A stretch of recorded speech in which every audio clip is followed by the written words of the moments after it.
ನಮಸ್ಕಾರ ಸ್ನೇಹಿತರೆ. ನೀವು ಏರ್ಟೆಲ್, ಜಿಯೋ, ವಿಐ ಅಥವಾ ಬಿಎಸ್ಎನ್ಎಲ್ ಕಂಪನಿಗಳಲ್ಲಿ ಯಾವುದಾದರೂ ಸಿಮ್ ಬಳಸುತ್ತಿದ್ದೀರಾ? ಹಾಗಿದ್ದರೆ ಈ ಮಾಹಿತಿ ನಿಮಗೆ ತುಂಬಾ ಮುಖ್ಯವಾಗಬಹುದು. ಇತ್ತೀಚಿನ ದಿನಗಳಲ್ಲಿ ಲಕ್ಷಾಂತರ ಜನರು ಎದುರಿಸುತ್ತಿರುವ ಒಂದು ದೊಡ್ಡ ಸಮಸ್ಯೆ ಏನು ಗೊತ್ತಾ? ಅದೇನೆಂದರೆ ರೀಚಾರ್ಜ್ ಮುಗಿದ ತಕ್ಷಣ ಕೆಲವೇ ದಿನಗಳಲ್ಲಿ ಇನ್ಕಮಿಂಗ್ ಕಾಲ್ಸ್ ಮತ್ತು SMS ಕೂಡ ಸಂಪೂರ್ಣವಾಗಿ ನಿಲ್ಲುವುದು. ಹೌದು ಸ್ನೇಹಿತರೆ, ನಿಮ್ಮ ಸಿಮ್ನಲ್ಲಿ ರೀಚಾರ್ಜ್ ಮುಗಿದರೆ ನೀವು ಕರೆ ಮಾಡಲಾಗುವುದಿಲ್ಲ ಅನ್ನೋದು ಒಪ್ಪಬಹುದು. ಆದರೆ ಇನ್ಕಮಿಂಗ್ ಕಾಲ್ಸ್ ಕೂಡ ಬಂದೇ ಬರಬಾರದು ಅನ್ನೋದು ಜನರಿಗೆ ದೊಡ್ಡ ತೊಂದರೆಯಾಗಿದೆ. ಇದರಿಂದ ಜನರು ಮಾಡ್ತಾರೆ ಗೊತ್ತಾ? ಬೇಡವಾದರೂ ಸಹ 199, 219 ಅಥವಾ 249 ರೂಪಾಯಿ ಪ್ಲಾನ್ ಹಾಕಿ ಕೇವಲ ಇನ್ಕಮಿಂಗ್ ಚಾಲ್ತಿಯಲ್ಲಿರಲಿ ಅಂತ ರೀಚಾರ್ಜ್ ಮಾಡಿಸುತ್ತಾರೆ. ಇಂದಿನ ಕಾಲದಲ್ಲಿ ಬಹುತೇಕ ಜನರು ಒಂದೇ ಸಿಮ್ ಅಲ್ಲ, 2 ಸಿಮ್ ಬಳಸುವುದು ಸಾಮಾನ್ಯವಾಗಿದೆ. ಒಂದು ಸಿಮ್ ಕರೆ, ಡೇಟಾ, ಇಂಟರ್ನೆಟ್. ಮತ್ತೊಂದು ಸಿಮ್ ಬ್ಯಾಂಕ್ OTP, ಸರ್ಕಾರಿ ಮಾಹಿತಿ, ಪ್ರಮುಖ ಕರೆಗಳು. ಆದರೆ ಇಲ್ಲಿ ನಿಜವಾದ ಸಮಸ್ಯೆ ಏನು ಗೊತ್ತಾ? 2 ಸಿಮ್ಗಳನ್ನು ಆಕ್ಟಿವ್ ಇಡಲು 2 ಬಾರಿ ರೀಚಾರ್ಜ್ ಮಾಡಬೇಕಾಗುತ್ತದೆ. ಇದು ಸಾಮಾನ್ಯ ಜನರಿಗೆ ಸಣ್ಣ ವಿಷಯವಲ್ಲ. ವಿಶೇಷವಾಗಿ ದಿನಗೂಲಿ ಕಾರ್ಮಿಕರು ಅಥವಾ ಕಡಿಮೆ ಆದಾಯದವರಿಗೆ ಇದರಿಂದ ತುಂಬಾ ಸಂಕಷ್ಟ ಅನುಭವಿಸುತ್ತಿದ್ದಾರೆ. ಒಂದು ಕುಟುಂಬದಲ್ಲಿ ಒಬ್ಬ ವ್ಯಕ್ತಿ ದಿನಕ್ಕೆ 300-400 ರೂಪಾಯಿ ಗಳಿಸಿದ್ರೆ 2 ಸಿಮ್ಗಳಿಗೆ ಪ್ರತಿ ತಿಂಗಳು ರೀಚಾರ್ಜ್ ಮಾಡುವುದು ಎಷ್ಟು ಕಷ್ಟ ಅನ್ನೋದು ನಾವು ಊಹಿಸಬಹುದು. ಇದರಿಂದಾಗಿ ಬಹುಕಾಲದಿಂದ ಜನರಲ್ಲಿ ಒಂದು ಬೇಡಿಕೆ ಕೇಳಿಬರುತ್ತಿದೆ. ರೀಚಾರ್ಜ್ ಇಲ್ಲದಿದ್ದರೂ ಇನ್ಕಮಿಂಗ್ ಕಾಲ್ಸ್ ಮತ್ತು SMS ಕನಿಷ್ಠ ಕೆಲವು ದಿನಗಳಾದರೂ ಚಾಲ್ತಿಯಲ್ಲಿರಲಿ. ಈ ಸಮಸ್ಯೆ ಈಗ ದೊಡ್ಡ ಮಟ್ಟಕ್ಕೆ ಹೋಗಿದೆ. ಇದು ಕೇವಲ ಜನರ ಮಾತಲ್ಲ, ಸಂಸತ್ತಿನಲ್ಲೂ ಈ ವಿಷಯ ಚರ್ಚೆಗೆ ಬಂದಿದೆ. ಕೆಲವರು ಪ್ರಶ್ನೆ ಕೇಳಿದ್ದಾರೆ, ರೀಚಾರ್ಜ್ ಇಲ್ಲದಿದ್ದರೆ ಔಟ್ಗೋಯಿಂಗ್ ಕಾಲ್ಸ್ ನಿಲ್ಲುವುದು ಒಪ್ಪಬಹುದು, ಆದರೆ ಇನ್ಕಮಿಂಗ್ ಕಾಲ್ಸ್ ಯಾಕೆ ನಿಲ್ಲಬೇಕು? ಸ್ನೇಹಿತರೆ, ಇನ್ಕಮಿಂಗ್ ಕಾಲ್ಸ್ ಸ್ವೀಕರಿಸುವುದು ಒಂದು ಮೂಲಭೂತ ಅಗತ್ಯವಾಗಿದೆ. ಮನೆಯವರ ಜೊತೆ ಸಂಪರ್ಕ, ತುರ್ತು ಪರಿಸ್ಥಿತಿ, ಬ್ಯಾಂಕ್ OTP, ಸರ್ಕಾರಿ ಮಾಹಿತಿಗಳು ಇವೆಲ್ಲವೂ ಇನ್ಕಮಿಂಗ್ ಮೇಲೆ ಅವಲಂಬಿತವಾಗಿದೆ. ಇದೀಗ ಮತ್ತೊಂದು ಪ್ರಮುಖ ಪ್ರಶ್ನೆ ಬರುತ್ತದೆ. ನೀವು ಸಿಮ್ ರೀಚಾರ್ಜ್ ಮಾಡದೇ ಇದ್ದರೆ ಮುಂದೇನಾಗುತ್ತದೆ? ಕಲ್ಪನೆ ಮಾಡಿ, ನಿಮ್ಮ ಸಿಮ್ನಲ್ಲಿ ಇನ್ಕಮಿಂಗ್ ಮತ್ತು ಔಟ್ಗೋಯಿಂಗ್ ಎರಡೂ ನಿಂತು ಹೋಗಿವೆ. ನೀವು 1 ತಿಂಗಳು, 2 ತಿಂಗಳು ಅಥವಾ 3 ತಿಂಗಳು ರೀಚಾರ್ಜ್ ಮಾಡಲೇ ಇಲ್ಲ. ಆಗ ಏನಾಗುತ್ತದೆ? ನಿಮ್ಮ ನಂಬರ್ ಯಾರಿಗಾದರೂ ಕೊಡಲಾಗುತ್ತದೆಯಾ? ನಿಮ್ಮ ಸಿಮ್ ಶಾಶ್ವತವಾಗಿ ಬಂದಾಗುತ್ತದೆಯಾ? ಈ ಎಲ್ಲ ಪ್ರಶ್ನೆಗಳಿಗೆ ಉತ್ತರ ನೀಡಲು ಟೆಲಿಕಾಂ ನಿಯಂತ್ರಣ ಸಂಸ್ಥೆ telecom regulatory authority of India TRAI ಕೆಲವು ನಿಯಮಗಳನ್ನು ಜಾರಿಗೊಳಿಸಿದೆ. ಟ್ರಾಯ್ ನಿಯಮ ಪ್ರಕಾರ ಯಾವುದೇ ಕಂಪನಿ 90 ದಿನಗಳೊಳಗೆ ನಿಮ್ಮ ಸಿಮ್ ಅನ್ನು ಸಂಪೂರ್ಣವಾಗಿ ಡಿಆಕ್ಟಿವೇಟ್ ಮಾಡಬಾರದು. ಅಂದರೆ 90 ದಿನಗಳೊಳಗೆ ನಿಮ್ಮ ನಂಬರ್ ಇನ್ನೊಬ್ಬರಿಗೆ ಕೊಡಲಾಗುವುದಿಲ್ಲ. ನಿಮ್ಮ ಸಿಮ್ ತಕ್ಷಣ ಬಂದಾಗುವುದಿಲ್ಲ. ಆದರೆ ಇಲ್ಲಿ ಗಮನಿಸಬೇಕಾದ ವಿಷಯ ಏನು ಗೊತ್ತಾ? ವಾರ್ನಿಂಗ್: ಇನ್ಕಮಿಂಗ್ ಮತ್ತು ಔಟ್ಗೋಯಿಂಗ್ ಯಾವಾಗ ನಿಲ್ಲಬೇಕು ಅನ್ನೋದು ಸರ್ಕಾರ ಅಲ್ಲ, ಅದನ್ನು ತೀರ್ಮಾನಿಸುವುದು ಟೆಲಿಕಾಂ ಕಂಪನಿಗಳೇ. ಹೀಗಾಗಿ ಪ್ರತಿಯೊಂದು ಕಂಪನಿಯ ನಿಯಮಗಳು ಬೇರೆ ಬೇರೆಯಾಗಿವೆ. ಮುಂದಿನ ಭಾಗದಲ್ಲಿ ನಾವು ತಿಳಿಯೋಣ, ಯಾವ ಕಂಪನಿ ಎಷ್ಟು ದಿನ ಇನ್ಕಮಿಂಗ್ ಕಾಲ್ಸ್ ನೀಡುತ್ತದೆ, BSNL ಯಾಕೆ ಹೆಚ್ಚು ಲಾಭದಾಯಕ, ಜಿಯೋ ಮತ್ತು ಏರ್ಟೆಲ್ನ ನಿಜವಾದ ನಿಯಮಗಳು ಏನು? ಸ್ನೇಹಿತರೆ, ಮೊದಲ ಭಾಗದಲ್ಲಿ ನಾವು ನೋಡಿದಂತೆ ರೀಚಾರ್ಜ್ ಮುಗಿದ ನಂತರ ಇನ್ಕಮಿಂಗ್ ಕಾಲ್ಸ್ ನಿಲ್ಲುವುದು ದೊಡ್ಡ ಸಮಸ್ಯೆಯಾಗಿದೆ. ಈಗ ತಿಳಿದುಕೊಳ್ಳೋಣ, ಯಾವ ಟೆಲಿಕಾಂ ಕಂಪನಿ ಎಷ್ಟು ದಿನ ಇನ್ಕಮಿಂಗ್ ಕಾಲ್ಸ್ ನೀಡುತ್ತದೆ.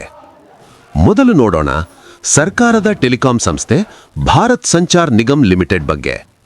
BSNL ಈ ವಿಷಯದಲ್ಲಿ ಗ್ರಾಹಕರಿಗೆ ಹೆಚ್ಚು ಸಡಿಲಿಕೆ ನೀಡುವ ಕಂಪನಿ ಎಂದು ಹೇಳಬಹುದು. TRAI 90 ದಿನಗಳ ಮಿತಿಯನ್ನು ನೀಡಿದ್ದರೂ BSNL ತನ್ನ ಬಳಕೆದಾರರಿಗೆ ಸುಮಾರು 180 ದಿನಗಳವರೆಗೆ ಸಮಯ ನೀಡುತ್ತದೆ. ಅಂದರೆ ಏನು? ನೀವು 3 ತಿಂಗಳು ರೀಚಾರ್ಜ್ ಮಾಡದಿದ್ದರೂ ಕೂಡ ನಿಮ್ಮ ನಂಬರ್ ತಕ್ಷಣ ಯಾರಿಗೂ ಕೊಡಲಾಗುವುದಿಲ್ಲ. ಸಿಮ್ ಸಂಪೂರ್ಣವಾಗಿ ಬಂದಾಗುವುದಿಲ್ಲ. ಆದರೆ ಗಮನಿಸಿ, ಇನ್ಕಮಿಂಗ್ ಕಾಲ್ಸ್ ಸುಮಾರು 90 ದಿನಗಳ ನಂತರ ನಿಲ್ಲಬಹುದು. ಆದರೆ ಸಿಮ್ ಸಂಪೂರ್ಣ ಡಿಆಕ್ಟಿವೇಟ್ ಆಗಲು 180 ದಿನಗಳವರೆಗೆ ಸಮಯ ಇರಬಹುದು. ಇದರಿಂದ BSNL ಗ್ರಾಮೀಣ ಪ್ರದೇಶದ ಜನರಿಗೆ ತುಂಬಾ ಸಹಾಯಕವಾಗಿದೆ. ಇನ್ನು ಮುಂದೆ ನೋಡೋಣ ರಿಲಯನ್ಸ್ ಜಿಯೋ ಬಗ್ಗೆ. ಜಿಯೋವನ್ನು ಸಾಮಾನ್ಯವಾಗಿ ಯೂಸರ್ ಫ್ರೆಂಡ್ಲಿ ಕಂಪನಿ ಎಂದು ಹೇಳುತ್ತಾರೆ. ಏಕೆ ಗೊತ್ತಾ? ನಿಮ್ಮ ರೀಚಾರ್ಜ್ ಮುಗಿದ ತಕ್ಷಣ ಔಟ್ಗೋಯಿಂಗ್ ಕಾಲ್ಸ್ ನಿಲ್ಲುತ್ತದೆ, ಆದರೆ ಇನ್ಕಮಿಂಗ್ ಕಾಲ್ಸ್ ತಕ್ಷಣ ನಿಲ್ಲುವುದಿಲ್ಲ. ಹೌದು ಸ್ನೇಹಿತರೆ, ಅನೇಕ ಸಂದರ್ಭಗಳಲ್ಲಿ ಜಿಯೋ ಸಿಮ್ನಲ್ಲಿ ಬಹಳ ದಿನಗಳವರೆಗೆ ಇನ್ಕಮಿಂಗ್ ಕಾಲ್ಸ್ ಬರುತ್ತಲೇ ಇರುತ್ತವೆ. ಇದರಿಂದ ಹಲವಾರು ಜನ ಜಿಯೋವನ್ನು ಹೆಚ್ಚು ಬಳಸಲು ಇಷ್ಟಪಡುತ್ತಾರೆ. ಆದರೆ ಇಲ್ಲಿ ಒಂದು ಮುಖ್ಯ ವಿಷಯವಿದೆ. ಜಿಯೋ ಅಧಿಕೃತ ನಿಯಮ ಪ್ರಕಾರ 90 ದಿನಗಳವರೆಗೆ ರೀಚಾರ್ಜ್ ಮಾಡದಿದ್ದರೆ ನಿಮ್ಮ ನಂಬರ್ ಇನ್ನೊಬ್ಬರಿಗೆ ಕೊಡಬಹುದು. ಮತ್ತೊಂದು ವಿಷಯ, ಜಿಯೋ ತನ್ನ ಗ್ರಾಹಕರಿಗೆ ನಿರಂತರವಾಗಿ ಮೆಸೇಜ್ ಮತ್ತು ಕರೆಗಳ ಮೂಲಕ ನಿಮ್ಮ ನಂಬರ್ ಬಂದ್ ಆಗಬಹುದು, ದಯವಿಟ್ಟು ರೀಚಾರ್ಜ್ ಮಾಡಿ ಎಂದು ನೆನಪಿಸುತ್ತಿರುತ್ತದೆ. ಇದು ಕೆಲವರಿಗೆ ಉಪಯುಕ್ತ, ಆದರೆ ಕೆಲವರಿಗೆ ಇದು ಸ್ವಲ್ಪ ಕಿರಿಕಿರಿ ಅನಿಸಬಹುದು. ಇದೀಗ ನೋಡೋಣ ಭಾರತಿ ಏರ್ಟೆಲ್ ಅಂದರೆ ಏರ್ಟೆಲ್ ಬಗ್ಗೆ. ಏರ್ಟೆಲ್ ಈ ವಿಷಯದಲ್ಲಿ ಸ್ವಲ್ಪ ಕಠಿಣ ನೀತಿ ಅನುಸರಿಸುತ್ತದೆ. ಏನ್ ಗೊತ್ತಾ? ನಿಮ್ಮ ರೀಚಾರ್ಜ್ ಮುಗಿದ ತಕ್ಷಣ ಔಟ್ಗೋಯಿಂಗ್ ಕಾಲ್ಸ್ ನಿಲ್ಲುತ್ತದೆ. ಅದರ ನಂತರ ಏನಾಗುತ್ತದೆ ಗೊತ್ತಾ? 1 ಅಥವಾ 2 ದಿನಗಳೊಳಗೆ ಇನ್ಕಮಿಂಗ್ ಕಾಲ್ಸ್ ಕೂಡ ಸಂಪೂರ್ಣವಾಗಿ ನಿಲ್ಲುತ್ತದೆ. ಅಂದರೆ ಏರ್ಟೆಲ್ ಬಳಕೆದಾರರು ಹೆಚ್ಚು ದಿನ ಕಾಯಲು ಸಾಧ್ಯವಿಲ್ಲ. ಮತ್ತೆ ಕರೆಗಳನ್ನು ಬಳಸಬೇಕಾದರೆ ತಕ್ಷಣ ರೀಚಾರ್ಜ್ ಮಾಡುವುದು ಕಡ್ಡಾಯ. ಆದರೂ ಒಂದು ಸಕಾರಾತ್ಮಕ ವಿಷಯ, ಟ್ರೈ ನಿಯಮ ಪ್ರಕಾರ ಏರ್ಟೆಲ್ ಕೂಡ 90 ದಿನಗಳೊಳಗೆ ಸಿಮ್ ಅನ್ನು ಸಂಪೂರ್ಣ ಬಂದ್ ಮಾಡಬಾರದು, ನಂಬರ್ ಇನ್ನೊಬ್ಬರಿಗೆ ಕೊಡಬಾರದು. ಸ್ನೇಹಿತರೆ, ಇಲ್ಲಿ ನಾವು ಒಂದು ವಿಷಯ ಸ್ಪಷ್ಟವಾಗಿ ನೋಡಬಹುದು. ಕಂಪನಿಗಳ ನಡುವಿನ ವ್ಯತ್ಯಾಸ. BSNL ಹೆಚ್ಚು ಸಮಯ, ಸುಮಾರು 180 ದಿನ. ಜಿಯೋ ಮಧ್ಯಮ ಸಡಿಲಿಕೆ. ಏರ್ಟೆಲ್ ಹೆಚ್ಚು ಕಠಿಣ ನಿಯಮಗಳು. ಇದರಿಂದ ಸ್ಪಷ್ಟವಾಗುವುದು ಏನು ಗೊತ್ತಾ? ಪ್ರತಿಯೊಬ್ಬ ಗ್ರಾಹಕನು ತನ್ನ ಅವಶ್ಯಕತೆಗೆ ತಕ್ಕಂತೆ ಸಿಮ್ ಆಯ್ಕೆ ಮಾಡಬೇಕು. ಮುಂದಿನ ಭಾಗದಲ್ಲಿ ನಾವು ತಿಳಿಯೋಣ. ಸಂಸತ್ತಿನಲ್ಲಿ ನಡೆದ ಚರ್ಚೆಯ ನಂತರ ಏನು ಹೊಸ ನಿಯಮ ಬರಬಹುದು? ಇನ್ಕಮಿಂಗ್ ಕಾಲ್ಸ್ ಎಲ್ಲರಿಗೂ ಕಡ್ಡಾಯವಾಗುತ್ತವೆಯಾ? ಜನರಿಗೆ ನಿಜವಾಗಿಯೂ ಪರಿಹಾರ ಸಿಗುತ್ತದೆಯಾ? ಸ್ನೇಹಿತರೆ, ಇಲ್ಲಿವರೆಗೆ ನಾವು ನೋಡಿದಂತೆ ವಿಭಿನ್ನ ಟೆಲಿಕಾಂ ಕಂಪನಿಗಳ ನಿಯಮಗಳು ಹೇಗೆ ವಿಭಿನ್ನವಾಗಿವೆ ಎಂಬುದು ಸ್ಪಷ್ಟವಾಗಿದೆ. ಈಗ ಅತ್ಯಂತ ಮುಖ್ಯವಾದ ವಿಷಯಕ್ಕೆ ಬರೋಣ. ಈ ಸಮಸ್ಯೆ ಬಗ್ಗೆ ಸಂಸತ್ತಿನಲ್ಲಿ ಏನು ಚರ್ಚೆಯಾಗಿದೆ? ಇತ್ತೀಚೆಗೆ ಈ ವಿಷಯವನ್ನು ದೇಶದ ಸಂಸತ್ತಿನಲ್ಲಿ ಗಂಭೀರವಾಗಿ ಎತ್ತಿ ಹಿಡಿಯಲಾಗಿದೆ. ಕೆಲವು ಸಂಸದರು ಸ್ಪಷ್ಟವಾಗಿ ಪ್ರಶ್ನಿಸಿದ್ದಾರೆ. ಒಬ್ಬ ವ್ಯಕ್ತಿ ರೀಚಾರ್ಜ್ ಮಾಡದಿದ್ದರೆ ಔಟ್ಗೋಯಿಂಗ್ ಕಾಲ್ಸ್ ನಿಲ್ಲಬಹುದು, ಆದರೆ ಇನ್ಕಮಿಂಗ್ ಕಾಲ್ಸ್ ಕೂಡ ನಿಲ್ಲಿಸುವುದು ಸರಿಯೇ? ಈ ಪ್ರಶ್ನೆ ಬಹಳ ಮಹತ್ವದ್ದಾಗಿದೆ. ಏಕೆಂದರೆ ಇಂದಿನ ದಿನಗಳಲ್ಲಿ ಮೊಬೈಲ್ ಫೋನ್ ಕೇವಲ ಕರೆ ಮಾಡುವ ಸಾಧನ ಅಲ್ಲ, ಅದು ನಮ್ಮ ಜೀವನದ ಒಂದು ಅವಿಭಾಜ್ಯ ಭಾಗವಾಗಿದೆ. ಉದಾಹರಣೆಗಾಗಿ, ಗ್ರಾಮದಲ್ಲಿರುವ ತಂದೆ ತಾಯಿ, ನಗರದಲ್ಲಿ ಕೆಲಸ ಮಾಡುವ ಮಕ್ಕಳು. ಒಂದು ವೇಳೆ ಪೋಷಕರ ಫೋನ್ ರೀಚಾರ್ಜ್ ಮುಗಿದರೆ ಇನ್ಕಮಿಂಗ್ ಕಾಲ್ಸ್ ಕೂಡ ಬಂದಾಗ್ಬಿಟ್ರೆ ಅವರು ತಮ್ಮ ಮಕ್ಕಳ ಕರೆಗಳನ್ನು ಸ್ವೀಕರಿಸಲು ಸಾಧ್ಯವಾಗುವುದಿಲ್ಲ. ಇದು ಕೇವಲ ಒಂದು ಉದಾಹರಣೆ ಮಾತ್ರ ಅಲ್ಲ, ಇಂತಹ ಅನೇಕ ಘಟನೆಗಳು ಈಗಾಗಲೇ ಎದುರಾಗಿದೆ. ಈ ಹಿನ್ನೆಲೆಗಳಲ್ಲಿ ಹಲವು ನಾಯಕರು ಮತ್ತು ಸಂಸದರು ಈ ವಿಷಯಕ್ಕೆ ಬೆಂಬಲ ನೀಡಿದ್ದಾರೆ.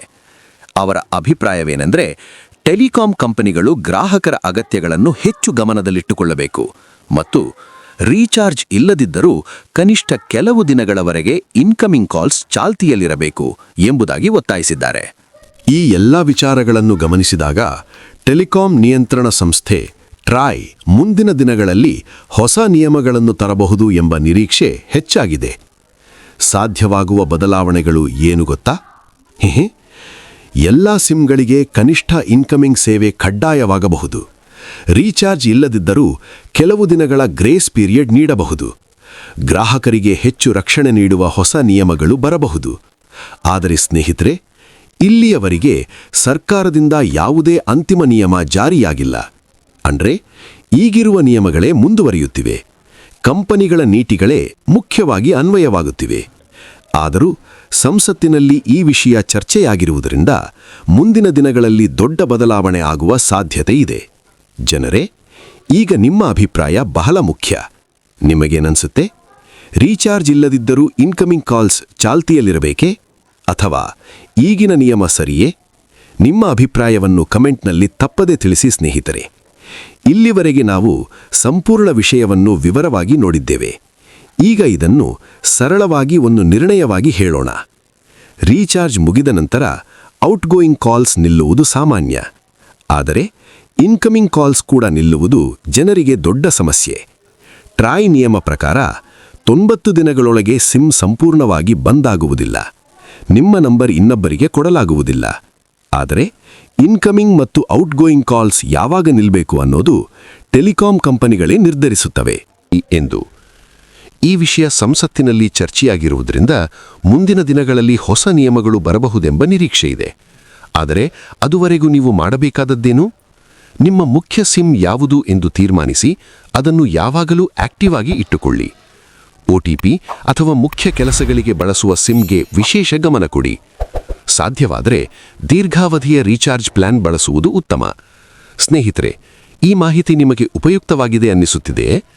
ಆಗ ಈ ವಿಡಿಯೋವನ್ನು ತಪ್ಪದೇ ಲೈಕ್ ಮಾಡಿ, ನಿಮ್ಮ ಸ್ನೇಹಿತರಿಗೂ ಶೇರ್ ಮಾಡಿ.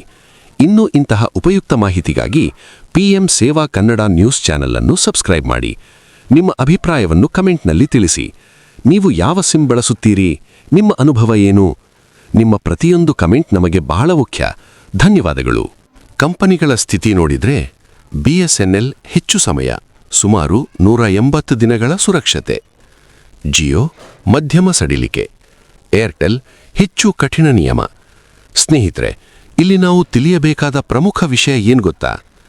ಮೊಬೈಲಿಂದು ಕೇವಲ ಒಂದು ಸೌಲಭ್ಯ ಅಲ್ಲ, ಅದು ನಮ್ಮ ಜೀವನದ ಅವಿಭಾಜ್ಯ ಭಾಗವಾಗಿದೆ. ಬ್ಯಾಂಕ್ OTP, ಸರ್ಕಾರಿ ಯೋಜನೆ ಮಾಹಿತಿ, ತುರ್ತು ಕರೆಗಳು, ಕುಟುಂಬದ ಸಂಪರ್ಕ, ಈ ಎಲ್ಲವೂ ಇನ್ಕಮಿಂಗ್ ಕಾಲ್ಸ್ ಮೇಲೆ ಅವಲಂಬಿತವಾಗಿದೆ. ಇದೇ ಕಾರಣಕ್ಕೆ ಈಗ ಜನರು ಕೇಳುತ್ತಿರುವ ದೊಡ್ಡ ಬೇಡಿಕೆ ಏನು ಗೊತ್ತಾ? Very important. ರೀಚಾರ್ಜ್ ಇಲ್ಲದಿದ್ದರೂ ಕನಿಷ್ಠ ಇನ್ಕಮಿಂಗ್ ಕಾಲ್ಸ್ ಕೆಲ ದಿನಗಳವರೆಗೆ ಚಾಲ್ತಿಯಲ್ಲಿರಲಿ